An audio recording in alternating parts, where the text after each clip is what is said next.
I just see that I'm slipping from what I planned.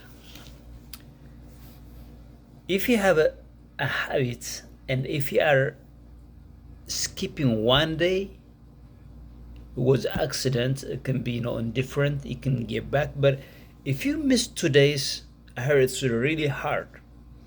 If you've done it for a month, 2 months, 3 months, continuously, non-stop, if you miss one day, it can be different. But if you miss today, it takes a lot of effort to get back to that.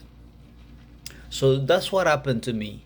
Because I traveled for work, I had that habit of not putting this 5 minute video for days.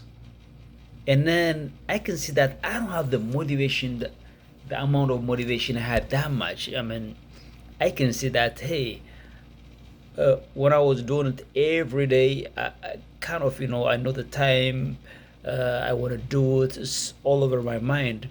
But by the time I stop doing 2 3 days, it just becomes normal.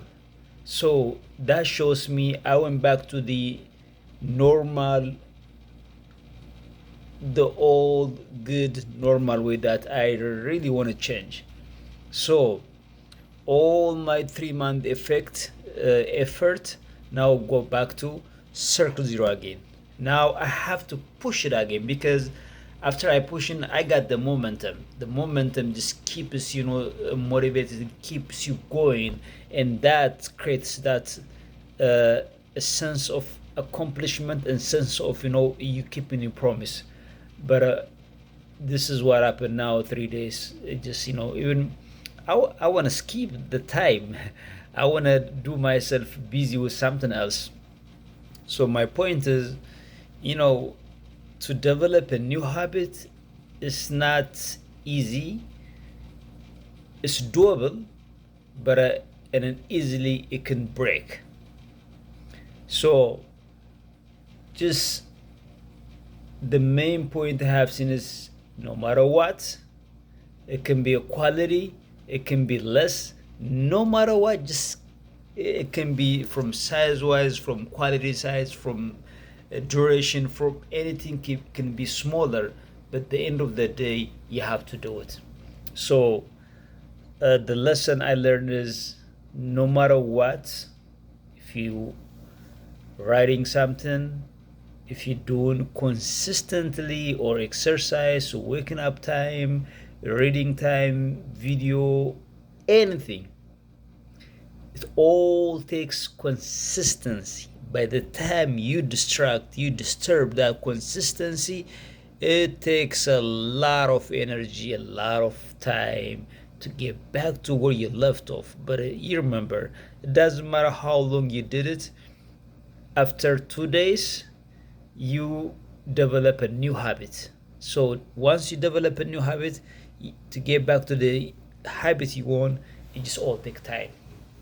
So, and then that affects your performance, that affects your duration, that affects your, the goal that you want to reach, and then that affects even your commitment to what you plan to do, and then it puts you in jeopardize that, hey, even to have a certainty or to have some kind of uncertainty in your life. So it just, no matter what, I know sometimes it's hard, sometimes things can be out of control that you cannot do what you said. But even if just trying hard, think hard to do is benefit a lot. So just once you start new habits, you can start with the, I mean, sometimes when we are motivated, when we are inspired by a lot of things, we set the bar high, and I think that's what I say. That's gonna be harder. But if you start a small goal or small, the basic one, it just move you a little bit. I think that kind of habit maybe easy to get back. But if we do very aggressive, unrealistic, I mean, you can do it with a lot of motivation for the first month, 2 months. But if something, it's not, it doesn't go with your lifestyle, with your time, with the work schedule, with a lot of things, it's better to rethink and uh, take it small, because eventually it's gonna grow. That's my message for today. You have a good day.